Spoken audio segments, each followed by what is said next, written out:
সালটা ভারত বাংলাদেশ সম্পর্কের জন্য ঠিক কেমন ছিল? বন্ধুত্বের নাকি সন্দেহের বছর ছিল? এক বছরে আমরা দেখেছি ভিসা কার্যত বন্ধ, দূতাবাস আর ভিসা সেন্টার ঘিরে বিক্ষোভ, হামলা, পরস্পরের কূটনীতিকদের তলব, আবার বিদেশের মাটিতে শীর্ষ পর্যায়ে বৈঠকের ছবি। একদিকে অভিযোগ, হাদি হত্যা মামলার অভিযুক্তরা ভারতে পালিয়ে গিয়েছে, অন্যদিকে পাল্টা অভিযোগ, বাংলাদেশে সংখ্যালঘু নির্যাতন অনেকটাই বেড়েছে। দুই দেশই বলছে দোষটা ওপাশের।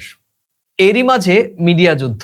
ভারতের মিডিয়া বাংলাদেশের নিরাপত্তা ঝুঁকি, আর বাংলাদেশের মিডিয়ায় ভারত হস্তক্ষেপকারী প্রতিবেশী। তাহলে প্রশ্ন হচ্ছে, 2025 সালে ভারত বাংলাদেশের সম্পর্ক আসলে কোন পথে গেল? কূটনীতি কি কাজ করেছে, নাকি দোষারোপই মুখ্য বিষয় হয়ে উঠেছিল? আজ আমরা কোনো একটি বিশেষ ঘটনা নয়, বরং পুরো 2025 সালের হিসেব নেব। তথ্য, আন্তর্জাতিক গণমাধ্যম আর দুই দেশের মিডিয়ার আলোকে এই সম্পর্কের সাল তামামি করব আমরা। প্রিয় দর্শক, আপনারা দেখছেন প্রথম কলকাতা। প্রথম কলকাতায় প্রতিদিনকার মতো আমি সুব্রত আচার্য এবং আমার সঙ্গে আলোচক, বিশ্লেষক, প্রথম কলকাতার ডেপুটি এডিটর এবং আমার বন্ধু পরমাশিস খোসরায়। পরমাশিস, তোমাকে প্রথম কলকাতার স্ক্রিনে স্বাগত। প্রথমে আজকে অন্য রকম প্রশ্ন করব না, এই বিষয়বস্তুটা তোমার কেমন লাগছে? আজকে যে বিষয় নিয়ে আলোচনা করতে যাচ্ছি বা আলোচনা করবে, বিষয়টা তো একটা বড় বিষয়। কেমন লাগছে আজকে? বিষয়টা অত্যন্ত প্রাসঙ্গিক, কেননা এই কারণেই প্রাসঙ্গিক বলবো, যার সঙ্গে আমার কোনো সম্পর্ক নেই, সে কি খেলো না খেলো, সুখে আছে না দুঃখে আছে, আমার জানার কোনো প্রয়োজনও পড়ে না, প্রয়োজন মনেও করি না। তো স্বাভাবিকভাবেই ভারত এবং বাংলাদেশের সম্পর্ক এমনই একটা জায়গায়, সেন্টিমেন্টালও বলতে পারো, পারস্পরিকও বলতে পারো, ঐতিহাসিকও বলতে পারো। মানে তুমি আমার খোঁজ না নিলে আমি যেমন একটু মনক্ষুণ্ণ হবো, একবার খবর নিল না, আবার আমিও তোমার একবার খবর না নিলে তোমার মন খারাপ হবে, ও তো একবার খবর নিল না। ভারত বাংলাদেশের সম্পর্কটা আমি মনে করি এরকম। দোষারোপের পালা কোথায় হয় জানো? নিজেদের মধ্যে। খুদ ধরাধরি হয় কোথায় জানো? নিজেদের মধ্যে। যার সঙ্গে কোনো সম্পর্ক নেই তার আর খুদ ধরার কি আছে? সে মরলো না বাঁচলো, তার ভালো পড়লো পোশাক পরলো না খারাপ পোশাক পরলো, ভালো দিন কাটছে না খারাপ দিন কাটছে, কোনো তো যায় আসে না। তো স্বাভাবিকভাবেই 2024-এর 5ই আগস্টের পর এতগুলো মাস অতিক্রান্ত, শেখ হাসিনা প্রাক্তন প্রধানমন্ত্রী এদেশে রয়েছে, বাংলাদেশের মিডিয়াগুলো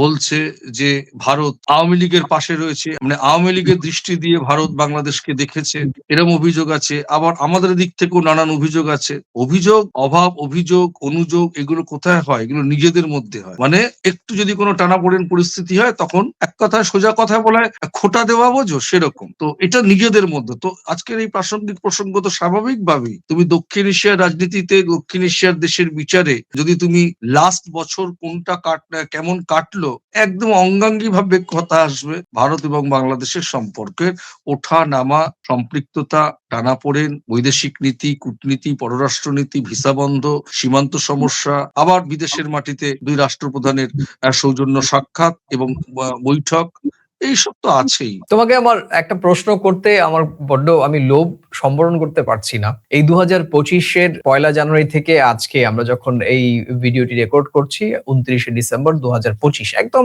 আর যদি ঘড়ির কাঁটা বা দিন হিসেব করা যায় 48 ঘন্টার মতো হয়তো সময় রয়েছে। তো 48 ঘন্টা ধরে নেই যে 48 ঘন্টা মঙ্গলময় কাটবে, খুব বড় ধরনের কূটনৈতিক বা সামাজিক বা রাষ্ট্রীয় কোনো বিপর্যয় ঘটবে না। এই দুটো দিন বাদ দিয়ে আজকে পর্যন্ত দাঁড়িয়ে দেখো, তুমি তো ভারত বাংলাদেশের সম্পর্কের নানা খুঁটিনাটি দিক নিয়ে প্রথম কলকাতা স্ক্রিন শেয়ার করেছো এবং কখনো তুমি আলোচিত হয়েছো, কখনো তোমার বক্তব্যকে দর্শকরা সমালোচনা করেছে, কখনো তুমি তাদের কাছে আইকন হয়েছো, কখনো বা তুমি ভারসাম্যহীন বক্তব্য রেখেছো, এক পেশে বক্তব্য রেখেছো। এই গোটা এক বছর জুড়ে 362 দিন বা 63 দিনের সবচেয়ে তোমার কাছে কোন বিষয়টি সবচেয়ে তুমি আলোচনা করতে তোমার ভালো লেগেছে, যৌক্তিক বলে মনে হয়েছে ও প্রাসঙ্গিক বলে মনে হয়েছে? দেখো, প্রত্যেক দিনই আমরা যে বিষয় নিয়ে আলোচনা করি, সেই আলোচনার প্রেক্ষিতের পিছনে আমাদের একটাই দৃষ্টিভঙ্গি থাকে, বা আমাদের কৌশল থাকে, বা আমাদের ভাবনা, বা আমাদের চ্যানেলের যা স্ট্র্যাটেজি, সেটা হচ্ছে আমরা মানুষের স্বার্থের পক্ষে কথা বলবো এবং সাধারণ মানুষ যেটা চাইছে অধিকারের প্রশ্নে আমরা সেটার পক্ষে কথা বলবো। সবসময় যে আমার বক্তব্য দর্শকদের ভালো লাগবে এমনটা কোথাও লেখা নেই, কেন তো আমি তো আমার একটা নিজস্ব স্ট্র্যাটেজি পয়েন্ট, আমার নিজস্ব অভিমত। আমি মাংস খেতে ভালোবাসি, তুমি পায়েস খেতে ভালোবাসো, আমি যেটা ভালোবাসি সেটা যে সবাইকে ভালো লাগতে হবে এমন কোনো কথা নেই। কিন্তু আমাদের মূল প্রেক্ষাপটটা মানুষ যেটাই ভালোবাসছে, মানুষ যেটা চাইছে, মানুষ যাকে সমর্থন করবে, আমরা তার পক্ষে কথা বলি। সেক্ষেত্রে দাঁড়িয়ে আমার বক্তব্য অনেক সময় আওয়ামী লীগের বিরুদ্ধে যেতে পারে, আমার বক্তব্য কোনো সময় জামাতের বিরুদ্ধে যেতে পারে, আমার বক্তব্য কোনো সময় বিএনপির বিরুদ্ধে যেতে পারে। আমার পক্ষ থাকবে সবসময় বাংলাদেশের সাধারণ মানুষের পক্ষে। শুধু বাংলাদেশ নয়, আমরা যখনই অধিকারের প্রশ্নে কথা বলবো, আমরা সাধারণ মানুষের পক্ষে কথা বলবো। হয়তো অনেক সময় মনে হতে পারে, আমি আগের দিনই একটা আলোচনা করছিলাম যে তুমি বলছিলে যে বাংলাদেশ, ভারত সরকার আওয়ামী লীগের মানে শেখ হাসিনার দৃষ্টি বা আওয়ামী লীগের চোখ দিয়ে বাংলাদেশকে দেখেছে। তোমার সঙ্গে আমি এই জায়গাটাতে আবারও বলছি যে একটা সরকার, সে জোচ্চুরি করে সরকারে ক্ষমতায় আসুক, আমি জোচ্চুরি শব্দটা ইউজ করছি, এটা আমি বলছি না, যে মানে মানুষ বাংলাদেশের মানুষের বক্তব্য অনুযায়ী প্রথম 5 বছর ঠিক ছিল, পরের 5 বছর অল্প ভালো ছিল, তারপরের বছর আর গায়ের জোয়ারি হয়েছে, স্বৈরাচার হয়েছে। কেন হয়েছে তার ফল আমরা 2024-এর 5ই আগস্ট দেখেছি। কিন্তু একটা দেশের সরকার, একটা দেশের সরকারের সঙ্গে তার সম্পর্কের উত্থান পতন, এগিয়ে যাওয়া, সম্প্রীতি, বাণিজ্য, অর্থনীতি, শিক্ষা, পারস্পরিক সম্পর্ক একটা দেশের সরকারের সঙ্গে রাখে। যদি কোনো বড় চুক্তি হয়, সে দেশের সেই সরকারের সেই সংশ্লিষ্ট দপ্তরের সঙ্গে চুক্তি হয়, প্রাইম মিনিস্টার, রাষ্ট্রপ্রধানরা উপস্থিত থাকে। সেক্ষেত্রে ভারত সরকার সে দেশের কোনো বিরোধী রাজনৈতিক দলের সঙ্গে কিন্তু তার এনওসি নেবে না। তো ভারত সরকার সবসময় বাংলাদেশ সরকারের পাশে থেকেছে। বাংলাদেশ সরকারটা সেই মুহূর্তে চালিয়েছে তাদের বক্তব্য অনুযায়ী। তারা ভোটে ক্ষমতার আসনে রয়েছেন, ঢাকার মসনদে রয়েছে আওয়ামী লীগ। তারা বোঝাতে চেয়েছে যে না, আওয়ামী লীগের পাশে ভারত সরকার রয়েছে। আমি এটা এখনো বলবো, শেষ দিন পর্যন্ত বলবো, সরকার সরকারের পাশে থাকে। অন্তর্বর্তী সরকার যখন প্রতিষ্ঠিত হয়েছিল, ডক্টর ইউনূসকে সঙ্গে সঙ্গে ভারতের প্রধানমন্ত্রী নরেন্দ্র মোদী শুভেচ্ছা দিয়েছেন এবং অন্তর্বর্তী সরকারের সঙ্গে প্রতি মুহূর্তে নানা রকম আলোচনা, টানাপোড়েন পরিস্থিতির মধ্যে আলোচনা চলেছে। অন্তর্বর্তী সরকারের কোন প্রধান যখন আমাদের হাই কমিশনারকে, প্রণয় ভর্মাকে ঢাকায় ডাকছে, যিনি আমাদের প্রয়োজন, তাহলে কি আমরা সেটাকে গুরুত্ব দিচ্ছি না? আমরাও তো এদিক থেকে হামিদ সাহেবকে ডাকা হচ্ছে। তাহলে সরকার সরকারকে গুরুত্ব দেয়, এটা অস্বীকার করার কোনো জায়গা নেই। অনেকে হয়তো বলতে পারে ভারত সরকার আওয়ামী লীগের পক্ষে কথা বলেছে, আওয়ামী লীগের দৃষ্টিতে দেখেছে। আমি তো সেটা আপনাদের হয়তো অনেকের মনে হতে পারে এক পেশে, কিন্তু না, বিষয়টা বুঝতে হবে। ভারত সরকার না, না, মনে হয় আমি আমি আমি বললাম, শোনো, আমি বলছি বিষয়টি হচ্ছে যে দর্শকদের এক একজনের মত এক এক রকম, এক ধরনের দৃষ্টিকোণ, অবশ্যই রাজনৈতিক দৃষ্টিকোণ থেকে অনেক দর্শক আমাদের দেখেন, তাদের হয়তো একটা নির্দিষ্ট রাজনৈতিক দৃষ্টিকোণ থাকে, এবং আমরা কি হয় অ্যাজ এ হিউম্যান বিং সবসময় আমাদের মনের মতো করে অপোজিট কেউ বলবে এটা প্রত্যাশা করি। প্রত্যাশার সঙ্গে যখন সেটা হওয়া উচিত না।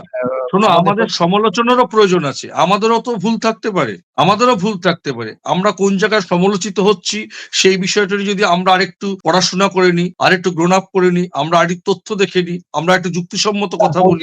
কিসে তোমার সবচাইতে বেশি মানে তোমাকে টাচ করেছে এমন কোন ইস্যু তুমি একটু মনে করো, আবার তোমার কাছ থেকে ফ্রেশ একটা উত্তর আমি।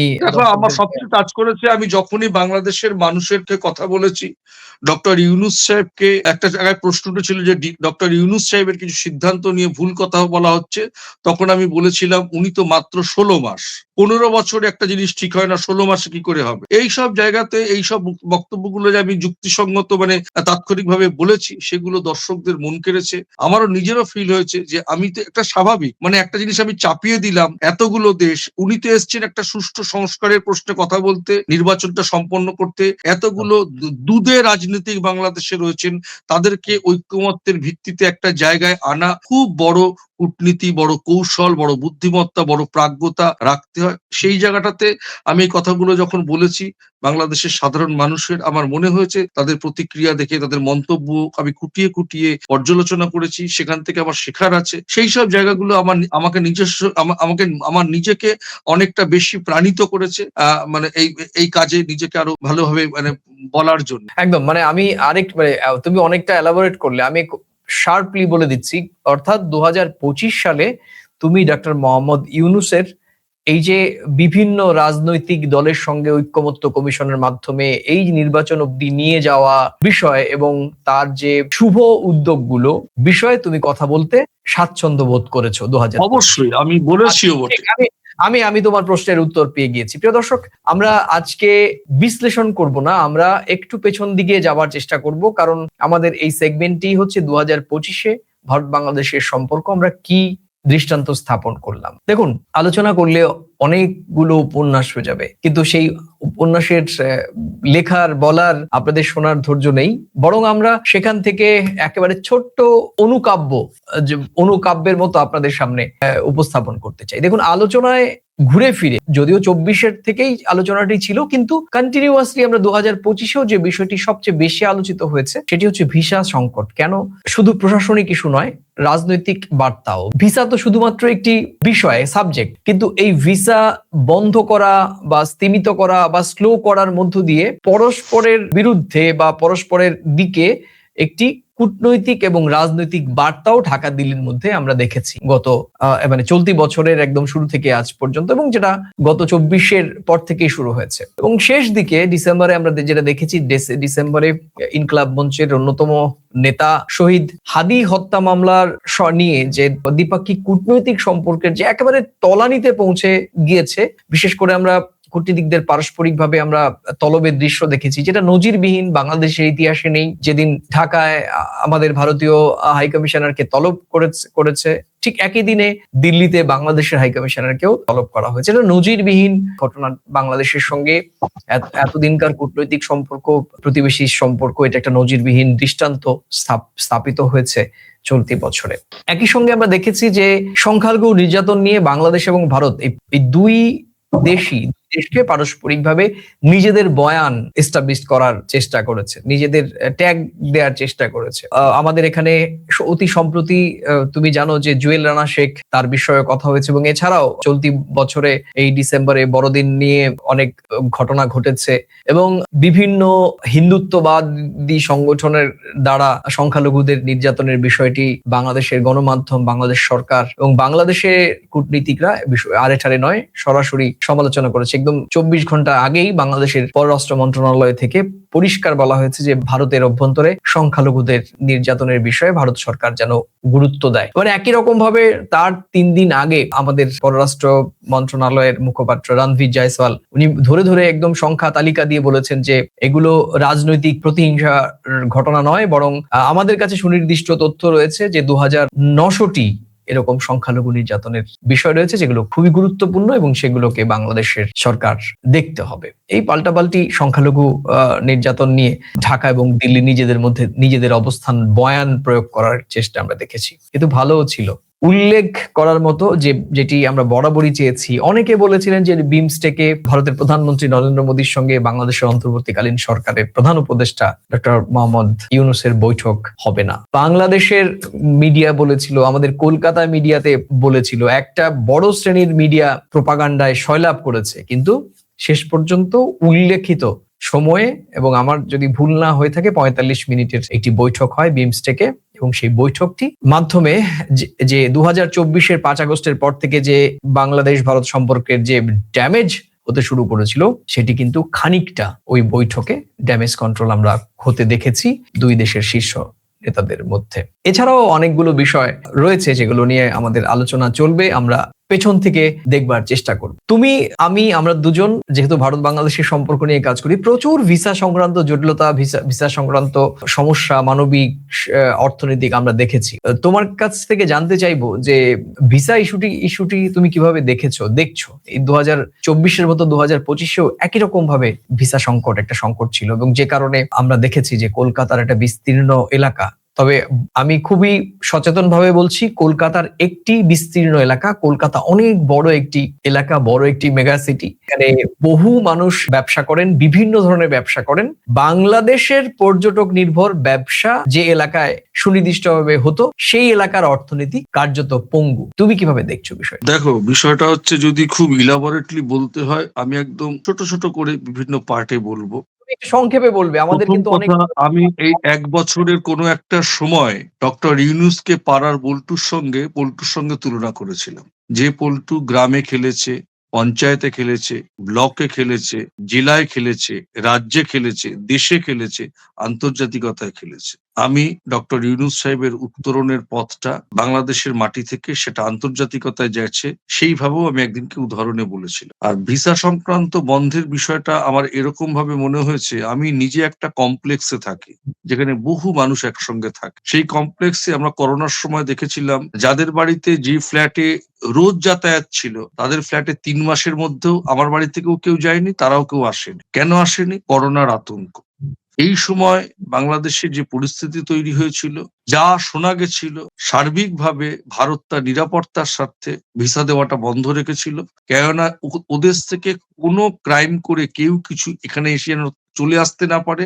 আমাদের কাছেও এটা থ্রেটিং যেমন হবে, আমরা তখন দোষের ভাগীও হব। সেই জন্য এই ভিসা বন্ধের ব্যাপার, এই ভিসা বন্ধ রাখাটা নিয়ে বাংলাদেশেরও যেমন ক্ষতি হয়েছে, ভারতেরও বেশি ক্ষতি হয়েছে। কিরকম? তুমি নিশ্চয়ই জানো যে আমরা মোটামুটি এই সময়, এই গত 16 মাসে বহুবার বিভিন্ন বর্ডারে গেছি। একটা টোটোওয়ালা, রিক্সাওয়ালা, খালাসি, এক্সপোর্টার তো অনেক বড় ব্যাপার। একটা টোটোওয়ালার পরিবার, আমাদের ভারত বাংলাদেশ বর্ডারে অন্তত 100-5 টোটো আছে। 100-5 টোটো আছে মানে প্রত্যেকে 4টে করে পেট আছে। কত খালাসি আছে, কত রিক্সাওয়ালা আছে, কত ভ্যান রিক্সাওয়ালা আছে, কত দোকানি আছে, কত হোটেল আছে, কত ছোট রেস্টুরেন্ট আছে, কত ওষুধের দোকান আছে, কত অ্যাম্বুলেন্স সার্ভিস আছে। সমস্ত কিছু একেবারে, তুমি নিশ্চয়ই জানো যে আমাদের পাঁচঘরিয়া যে পঞ্চায়েত রয়েছে, যেটা আমাদের বনগাঁ বর্ডার পেট্রাপোল, সেখানে মিস্টার ঘোষ পঞ্চায়েত প্রধান, তাকে আমরা জিজ্ঞেস করেছিলাম, সে বলেছিল বর্ডার শ্মশানে পরিণত হয়ে গেছে। আমরা এগুলো দেখেছি। বর্ডার কলকাতা শ্মশানে পরিণত হয়ে গেছে মানে মানুষের জীবন জীবিকা একেবারে শূন্যতায় চলে গেছে, নিস্তব্ধতায় চলে গেছে। সেই জন্য তারা শ্মশান শব্দটা ব্যবহার করেছিল। এটা কি কাম্য ছিল? এটা তো কাম্য নয়। আমি জানি যে আমাদের ওপারেও যে বর্ডারের যেসব যে দোকানিরা রয়েছেন, যারা আসেন, কত বড় মার্কেট। আমি বহু সময় ঢাকায় গেছি, কখনো সড়ক পথে গেছি, কখনো আকাশ পথে গেছি, কখনো রেল পথে গেছি। বর্ডার এরিয়ায় কত মানুষের রুটি রুজি, কত রকম ভাবে জনজীবন সচল থাকে। এই পরিস্থিতির জন্য কারা দায়ী? আমরা জানি না কারা দায়ী। পরিস্থিতির শিকার হয়েছে সাধারণ মানুষ। আমরা যা ফেলে এসেছি, সেই ফেলে আসা স্মৃতি আমরা সামনে আজকে আলোচনায় করছি। আজকের এই ফেলে আসা স্মৃতি উত্থাপন করতে গিয়ে সত্যি কথা বলছি, হৃদয় কাঁপছে। আমরা চাইবো আগামী 26 ভারত এবং বাংলাদেশের সাধারণ মানুষের রুটি রুজি, জীবন জীবিকা, অধিকার সবকিছু সমতার ভিত্তিতে, কোনো দোষারোপ নয়, কোনো টানাপোড়েন নয়। দুদেশের সংখ্যালঘু ভাইরা দুদেশের মাটিতে সুন্দরভাবে বাঁচুক, কোনো অভিযোগের নয়, সম্পর্কের সম্পৃক্ততায়, আবেগে, বাস্তবতায় দুদেশের সম্পর্ক আবার নতুন করে গড়ে উঠুক, সেই কামনা, সেই প্রস্তাব অবশ্যই আমাদের রাখা উচিত। তুমি এটা ভিসার বিষয়টি শেষ অবধি তো অন্যরকম ভাবে গিয়ে ঠেকলো, যদি বলো যে কি রকম সেই ঠেকা, তা আমি বলবো যে এটা প্রথমে তো ভিসার বিষয়ে পুরোপুরি বন্ধ না হলেও অনেক ক্ষেত্রে পর্যটন ভিসা বিভিন্ন রকম কথা বলে পর্যটন ভিসা রেখেছে, এখনো পর্যন্ত আছে। এবং উল্টো দিকে বাংলাদেশে যাওয়ার ভিসা কিন্তু খোলা ছিল। সম্প্রতি দীপু দাস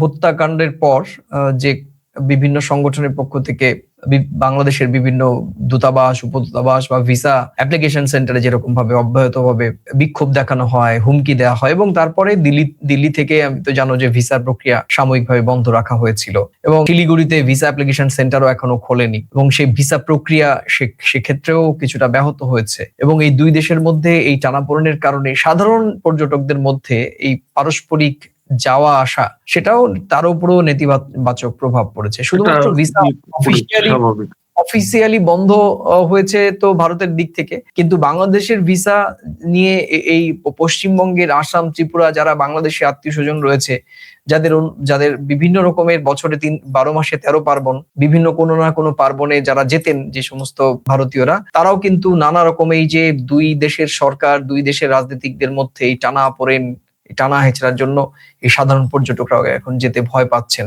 বা অনেকে ভাবছেন যে না, আবার নতুন একটা সরকার আসুক তারপরে যাব। একদম আমাদের দ্বিতীয় আলোচনাটি অত্যন্ত দেখেছি যে খুবই রিসেন্ট যে ঘটনাটি ঘটেছে ডিসেম্বরে, হাদি হত্যা মামলা। তুমি এটা জানো যে শরীফ ওসমান হাদি যে সেই মৃত্যু শুধু বাংলাদেশের অভ্যন্তরীণ রাজনীতি টালমাটাল করেনি, সেই হত্যার সঙ্গে পুরো ভারত বাংলাদেশের কূটনৈতিক সম্পর্কের টানাপোড়েন আমরা দেখেছি। বাংলাদেশের বক্তব্য এই মামলার অভিযুক্তরা ভারতে পালিয়ে রয়েছে। তুমি জানো যে গতকাল ডিএমপির পক্ষ থেকেও দাবি করা হয়েছে যে যে মূল অভিযুক্তদের পারাপার করেছে এরকম দুজন ভারতীয় সন্দেহভাজন দুজন ভারতীয়কে নাকি গ্রেফতার করা হয়েছে, ডিএমপির পক্ষ থেকে ঢাকা মেট্রোপলিটন পুলিশের পক্ষ থেকে বলা হয়েছে। কিন্তু যদিও আমরা এটা জানি যে নিশ্চিতভাবে আমাদের ভারত সরকারের পক্ষ থেকে মেঘালয় পুলিশ এটা অস্বীকার করেছে কম বেশি।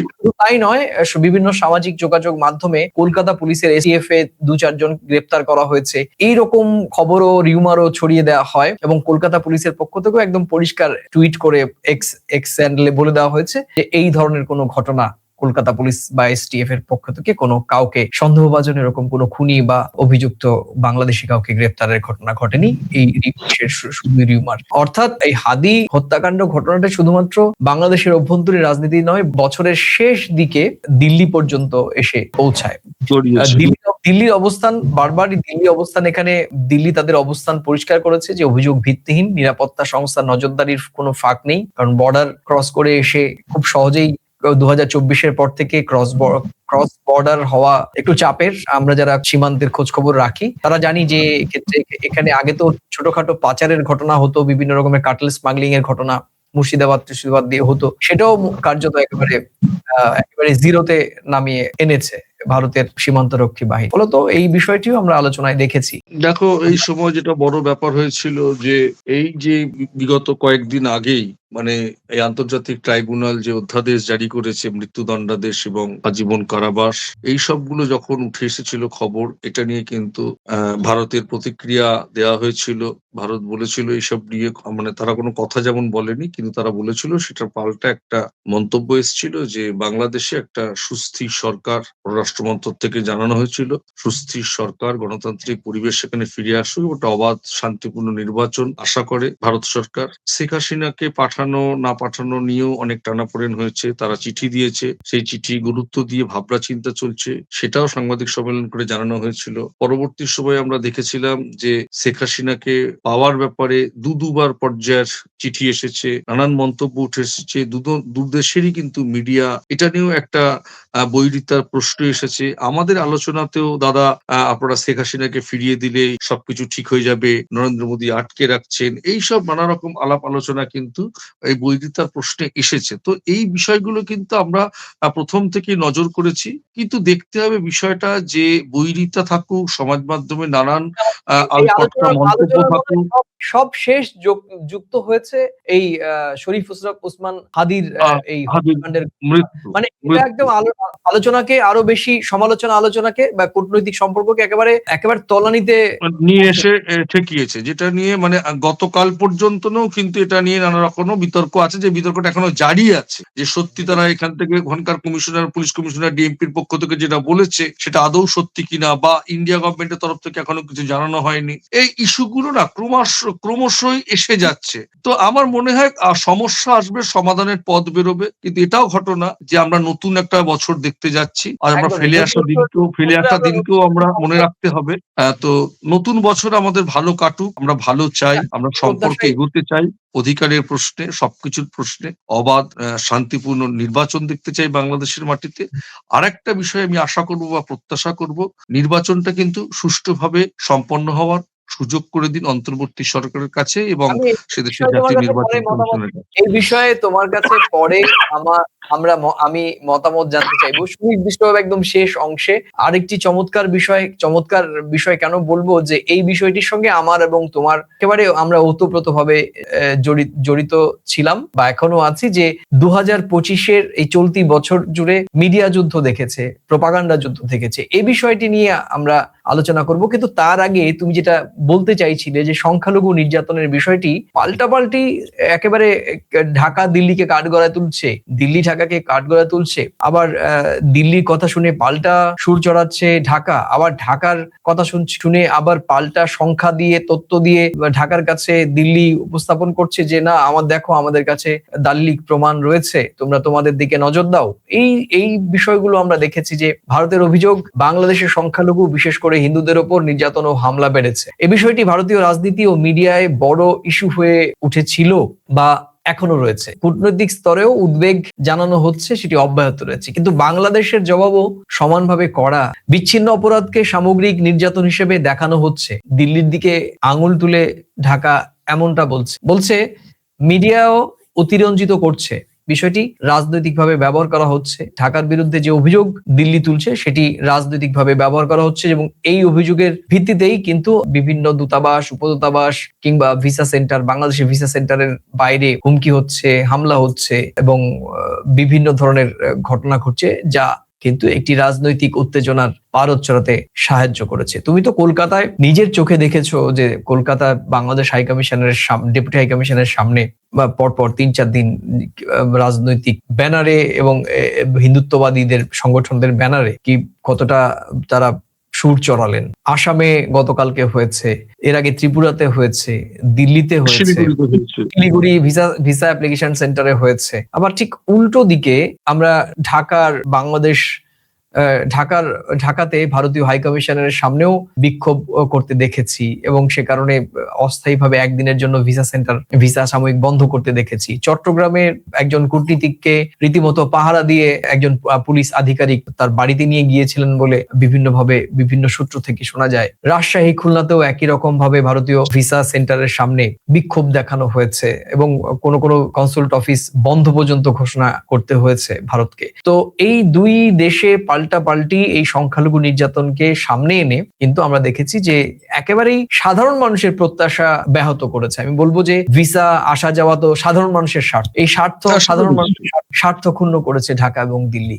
এই 2025 জুড়েই কিন্তু আমরা দেখেছি যে দুই দেশের মানুষের সেন্টিমেন্টকে আসলে ঢাকা, দিল্লি এ বিষয়ে খুব একটা বেশি গুরুত্ব দেয়নি। তুমি কিভাবে দেখছো? দেখো, বাংলাদেশে 2024-এর 5ই আগস্টে গণবিক্ষোভ যেমন হয়েছে, তার পরবর্তী সময় যে পরম্পরা, যে পার্শ্ব প্রতিক্রিয়া দুদেশের মধ্যে দেখা গেছে, যে পরিস্থিতি, টানাপোড়েন, মিডিয়া যুদ্ধ, বৈরিতা, সবকিছু মিলিয়ে কিন্তু দুদেশের সাধারণ মানুষের মধ্যে যে সম্পর্কের সম্পৃক্ততা, তার কিন্তু অনেকটা বিচ্ছিন্নতায় পৌঁছেছে।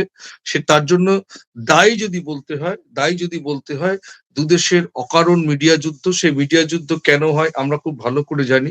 পলিসিগত কারণে, আপেক্ষিক কিছু নিজেদের স্বার্থ চরিতার্থ করার জন্যও কিন্তু সেটা হয়ে থাকে।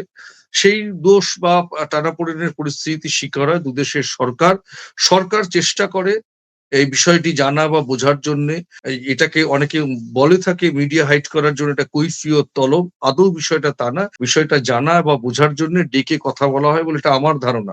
আমাদের সম্পর্কের বিচ্ছিন্নতা তৈরি হয়েছে দুদেশের সাধারণ মানুষের মধ্যে। এর জন্য দায়ী কিন্তু আমরা নিজেরাও বলতে পারি। এটা যাতে কাম্য নয়, এটা যাতে না হয়। আমরা যদি সকলে সংযত, একটু বন্ধুত্ব, সৌভ্রাতৃত্ব সুলভ আচরণ করে থাকি, তাহলে এই বিষয়গুলো খুব অচিরেই কিন্তু এই সমস্যার সমাধান হতে পারে বলে এটা আমার ধারণা। তুমি তো দীর্ঘ 2 থেকে 2.5 দশক ধরে গণমাধ্যমের সঙ্গে যুক্ত, স্থানীয় গণমাধ্যমের সঙ্গে কাজ করেছো, আন্তর্জাতিক গণমাধ্যমের সঙ্গে কাজ করেছো, তারপর বড় দেশের গণমাধ্যমের সঙ্গে তুমি যুক্ত, এখনো একটি বড় দেশের গণমাধ্যমের সঙ্গে যুক্ত রয়েছো। প্রথম কলকাতার সঙ্গে তুমি স্ক্রিন শেয়ার করছো আজকে 1 বছরের বেশি সময় ধরে, চুলচেরা বিশ্লেষণ করছো, কখনো আলোচিত সমালোচিত। তুমি যখন দেখো তোমার জানা একটি সাবজেক্ট নিয়ে তোমারই শহরের তোমারই এক বন্ধু, তুমি কোথাও কাজ করেছো কিংবা তোমার কোনো সাংবাদিক বন্ধু কাজ করছেন, এমন একটি গণমাধ্যমে একটি মিসলিডিং খবরের শিরোনাম দেখলে বা অপতথ্য ছড়াতে দেখেছো 2025, কেমন লাগে তখন তোমার? দেখো, বিষয়টা হচ্ছে যে মানুষ অপকর্ম করছে, দেখছি। কথায় আছে না, কাক কাকের মাংস খায় না। কলকাতা শহরে অনেক গণমাধ্যম আছে। আসলে আমি কিরম জানো তো, আমি চুবড়ির তলায় নিজেকে ঢেকে রাখতে পছন্দ করি। আমি অনেকদিন আগেই এরকম বোল্ডলি বলার চেষ্টা করতাম, কিন্তু করিনি। কেন জানো? আমি অবজার্ভ করতে বেশি ভালোবাসি। কলকাতা শহরে যারা মিডিয়া হাইট নেওয়ার জন্য, সে যে সংস্থায়, নাম বলছি না, সবাই সবকিছু জানে, অনেক খোল্লাম খোল্লা কথা বলে, অনেক তাতানো কথা বলে, অনেক কিছু করে, অনেক চিৎকার চেঁচামেচি করে, অনেক যাত্রা করে। খবর তো যাত্রা করে করার মতন নয়, কণ্ঠস্বরে খবর পড়তে হয়। তরুণ চক্রবর্তী, দেবদুলাল বন্দ্যোপাধ্যায়, এদের আমি খুব কাছ থেকে দেখেছি। আমি জানি তাদেরকে খবর জিনিসটা কি, কণ্ঠস্বরের ওঠানামা, ভাবের ছবি ভাষায় আঁকতে হয় কণ্ঠের আলপনায়। তো দৌড়ে এসে চিৎকার করে ফেললো, দেখিয়ে ফেললো, চলে আসবে, ছিনিয়ে নেবো, এটা কোনো সংবাদ পরিবেশনের উপস্থাপনের কোনো ভাষা হতে পারে না। তো এগুলো সময় বলবে, সময়কে সবচেয়ে বড় সাক্ষী মানতে হয়, সময় এর সব উত্তর দিয়ে দেবে। আমি এগুলো বেসিক্যালি পছন্দ করি না। আরেকটু তীক্ষ্ণ সমালোচনা তোমার কাছ থেকে শুনবো। আমি বলতে চাইছি 2025 সালে ভারত বাংলাদেশের সম্পর্কের সবচেয়ে বড় ক্ষতি হয়েছে আমাদের মিডিয়া ময়দানে। ভারতীয় মিডিয়া ময়দানে তো বটেই, শুধু মিডিয়া ময়দানে না, সমাজ মাধ্যমের কিছু লোক নিজেদের স্বার্থ চরিতার্থ করার জন্য ভারত বাংলাদেশের সম্পর্ক চুলোয় যাক, আমাদের কামাই হোক। ইনফ্লুয়েন্সারদের কথা বলছো তো, সেটা করলে মহা উপন্যাস হবে। বিভিন্ন মিডিয়া হাউসও আছে। আমি ইনফ্লুয়েন্সারদের একেবারে একজন ব্যবসায়ী হিসেবে দেখি। তারাও একটা প্রোপাগান্ডা একটা প্রোডাক্ট, এই প্রোডাক্ট তারা সেল করে। তো যারা মিডিয়াতে কাজ এই প্রোপাগান্ডা করছে বা ইনফ্লুয়েন্সার, আমরা যারা তাদেরকে নাম চিনি, তারা কেউই বেসিক্যালি সাংবাদিকতার খুব বেশি 10 বছরের, কেউ 10 বছর করেছে কিনা জানি না, কেউ তো সাংবাদিকতা করেনি। তারা এসে বলছেন সাংবাদিকতার বেসিক না জানলে, সাংবাদিকতার বেসিক পার্ট, মানে আমি বলছি না যে তাকে একাডেমিক ভাবে সাংবাদিকতা করতে হবে, সাংবাদিকতার যে বিভিন্ন ছন্দ, বিভিন্ন ধাপ সিঁড়ি, সেই অতিক্রম না করে একজন ইনফ্লুয়েন্সার দুই দেশের সম্পর্ক নিয়ে বা কোনো বিশেষ উদ্দেশ্য নিয়ে বলাটাকে আমি প্রোডাক্ট ভাবি, সেই প্রোডাক্টের নাম হচ্ছে প্রোপাগান্ডা, সেটা করেছেন। সুতরাং সেটা নিয়ে আমার একদম কিছু বলার নেই। ভারতীয় মিডিয়ার বড় অংশে বাংলাদেশকে তুলে ধরা হয়েছে অস্থিতিশীল নিরাপত্তার ঝুঁকি হিসেবে। আবার অন্যদিকে বাংলাদেশি মিডিয়া ও সোশ্যাল মিডিয়ার স্পেসে তুমি যেটা বলতে চাইছিলে, ভারতকে দেখানো হয়েছে হস্তক্ষেপকারী একচোখা প্রতিবেশী হিসেবে। ফলে রাষ্ট্রের আগেই মানুষে মানুষে দূরত্ব তৈরি হয়েছে। বিশ্বের বড় গণমাধ্যমগুলো এখানেই সতর্ক করছে, এই সম্পর্ক এখন আর শুধু কূটনৈতিক নয়,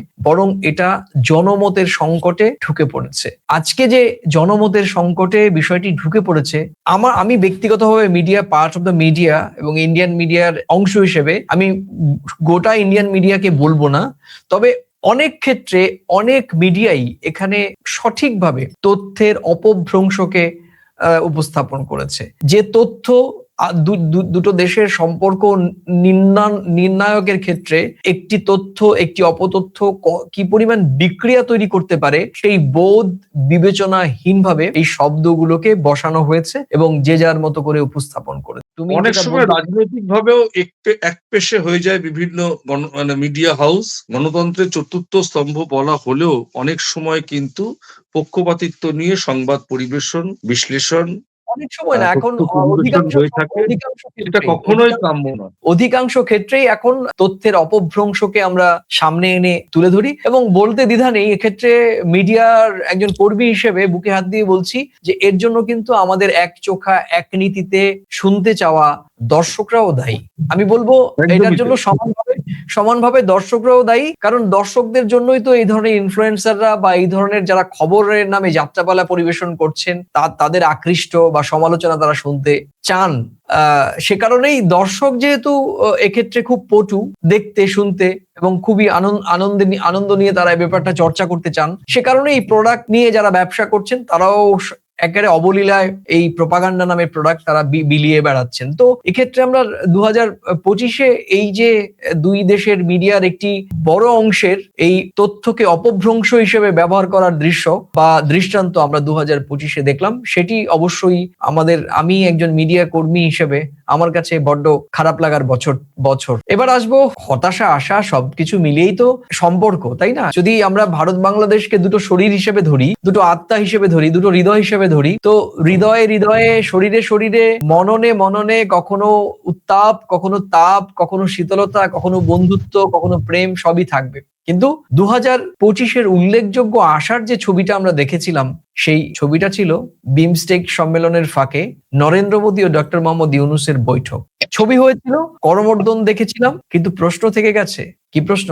এরপরও আমরা দেখিনি ভিসা সহজ হয়েছে না। হাদি মামলার সহযোগিতা বেড়েছে, আমরা দেখিনি যে হাদি মামলার ক্ষেত্রেও ঢাকা দিল্লির অভিযোগ দেখেছি, কিন্তু পরস্পরের সঙ্গে সহযোগী মানসিকতা নিয়ে টেবিলে বসে আলোচনা করতে আমরা দেখিনি। সংখ্যালঘু ইস্যুতে ভাষার যে সুর যে চওড়া, সে চওড়া করতে দেখেছি। তুমি গতকাল খুব সুন্দর একটা কথা বলেছিলে, আমার মনে হয় 2025-এর সেরা কথা, যে কোনো সমস্যা সমাধানের জন্য চলুন না ঢাকা দিল্লি বা ভারত বাংলাদেশে আমরা গোল্ডেন হ্যান্ডশেক করি, আমরা একদম হাত একটা সুন্দর করে এই মুষ্টি ধরি যে কোনো সংকট সমাধান করব আমরা ওয়ান উইন্ডোতে, এক জানালার মধ্যে যে কোনো কিছু, সেখানে ওখান থেকে দুষ্কৃতী ওখানে খুন করে পালিয়ে আসা, এখানে কোনো ধরনের ব্যবসা বাণিজ্য বন্ধ, কিংবা কোনো বাংলাদেশের দাবি পূরণের ক্ষেত্রে, কিংবা ভারতের নিরাপত্তা প্রশ্নে, এই সবকিছুতে একটি একটি সিঙ্গেল উইন্ডো হোক, গোল্ডেন হ্যান্ডশেক হোক, তাই না? তোমাকে শুরুতে বলেছিলাম যে 2024-এর 5 আগস্টের পর ঢাকা দিল্লির মধ্যে যে ড্যামেজ হচ্ছিল, সেই ড্যামেজ কন্ট্রোলের কিছুটা উন্নতি করার জন্য বা উন্নতি হয়েছিল একটি মাত্র জয়েন্ট ফ্রেমে। মোদি দাঁড়িয়ে উঠলেন আর ডক্টর মোহাম্মদ ইউনূস এগিয়ে গিয়ে করমর্দন করলেন, এবং সেই ছবি সারা পৃথিবীর তাবর তাবর আন্তর্জাতিক গণমাধ্যমে প্রধান পাতায় জায়গা করে নিল। ঢাকা দিল্লি সম্পর্ক আবার এই সম্পর্ক সুন্দর হবে তখনই, তুমি নিশ্চয়ই জানো যে ডক্টর ইউনূস হেঁটে আসছেন, নরেন্দ্র মোদী উঠে দাঁড়ালেন। ভারতের প্রধানমন্ত্রী 140 কোটি মানুষের প্রতিনিধিত্ব যিনি করেন, সেইখানে দাঁড়িয়ে দায়িত্বশীল মিডিয়ারা বিভিন্ন বক্তব্য তুলে রেখেছিল, সেটা বাংলাদেশের হোক কলকাতার হোক, যে মোদী ভয় পেয়েছে ডক্টর ইউনূসকে।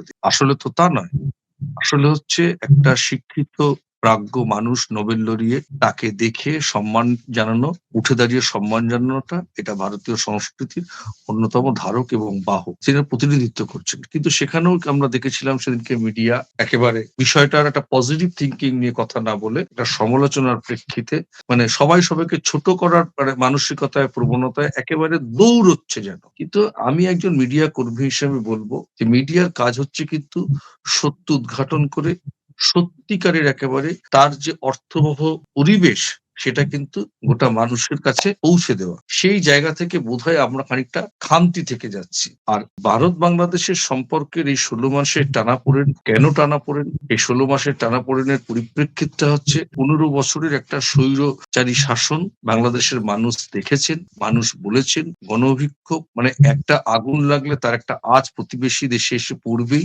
সেটা নিয়ে কেন পড়লো না, এটা নিয়ে কিন্তু টানাপোড়েন পরিস্থিতি তৈরি হবে। নিরাপত্তাজনিত, বাণিজ্যিক, ভিসা, এগুলো কিন্তু একেবারে সচল, মানে পায়ে ব্যান্ডেজ করে দিলে জল লাগানো বারণ। তো এটাকে না একদম খুব সহজ সরল ভাবে বিষয় যদি আমরা দেখি, তাহলে আগামী দিন আমার বিশ্বাস, কারণ আমার বিশ্বাসটা আমি কেন বলবো, আমি প্রথম থেকেই বলেছিলাম ইউনূস সাহেবের সঙ্গে নরেন্দ্র মোদীর বৈঠক হবে। ভারত বাংলাদেশের কূটনৈতিক লোকেরা এদেশে আসছে, যাচ্ছেন, বৈঠক চলছে, জিজ্ঞাসাবাদ চলছে, তলব করা চলছে।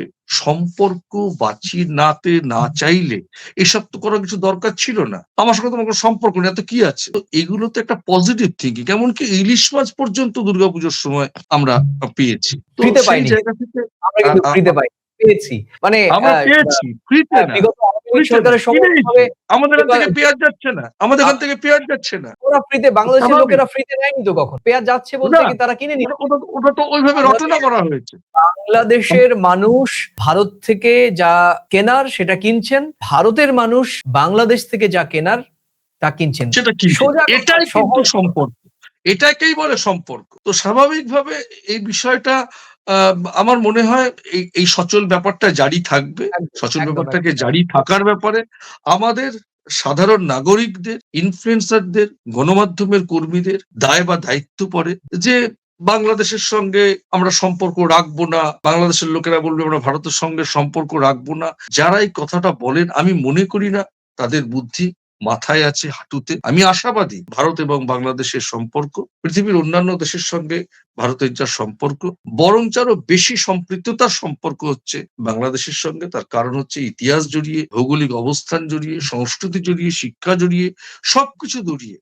তো সেই জায়গা থেকে আমরা আশাবাদী নতুন বছরে ভারত এবং বাংলাদেশের সম্পর্ক একটা নতুন ধারায়, নতুন গতিতে, নতুন সম্পর্কের আঙ্গিকে আমরা আগামী দিন দেখতে পাবো। এই আশাবাদ আমি এই মুহূর্তে ব্যক্ত করছি, একেবারে বছর শেষের শেষ দোরগোড়ায় এসে দাঁড়িয়ে। প্রিয় দর্শক, আপনারা দেখছেন প্রথম কলকাতায় প্রতিদিনকার মতো আমি সুব্রত আচার্য এবং আমার সঙ্গে আলোচক পরমাশিস। প্রিয় দর্শক, আপনাদের কাছে প্রতিদিনকার মতো আজকে আমার একই আহ্বান থাকবে, এই ভিডিওর কোন অংশের সঙ্গে বা পুরো ভিডিওর মন্তব্যের সঙ্গে আপনি দ্বিমত কিনা সেটি মন্তব্যের কলামে লিখে জানাবেন।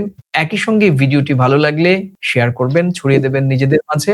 আর আজকেই এই চ্যানেলে প্রথম এলে পুরনো ভিডিও দেখে যদি ভালো লাগে চ্যানেলটি লাইক বা সাবস্ক্রাইব করতে পারেন। আমাদের প্রথম কলকাতার প্রাসঙ্গিক প্রসঙ্গে প্রত্যেকটি ভিডিও আমরা প্রথমে ইউটিউব এবং পরে ফেসবুকে আপলোড করি, দেখার আমন্ত্রণ রইল। প্রিয় দর্শক, সালতামামি নিয়ে অনেকগুলো এপিসোড ইচ্ছে করলেই করা যায়, তবে আমাদের কাছে হয়তো এত সময় হবে না।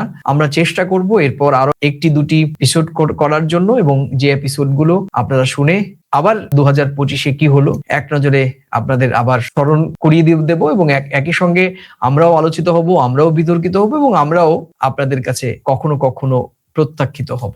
আর এখানেই হচ্ছে গণতন্ত্রের মূল সৌন্দর্য। শেষ করব শুধু এই কথা বলেই যে সামনে পদ কোনটা। 2025 আমাদের একটা স্পষ্ট শিক্ষা দিয়েছে, দোষারোপের সম্পর্ক খুব বেশি দূর এগোয় না। আদি হত্যা হোক কিংবা সংখ্যালঘু ইস্যু, এই সম্পর্ক বাঁচাতে হলে দরকার তথ্যভিত্তিক সহযোগিতা, মিডিয়ার সংযম, আর সবচেয়ে বেশি দরকার বিশ্বাস ফেরানোর রাজনৈতিক সদিচ্ছা। 2026 সালে প্রশ্ন তাই খুব সরল, ভারত বাংলাদেশ সম্পর্ক দোষারোপেই আটকে থাকবে নাকি দায়িত্বশীল কূটনীতির পথে ফিরবে?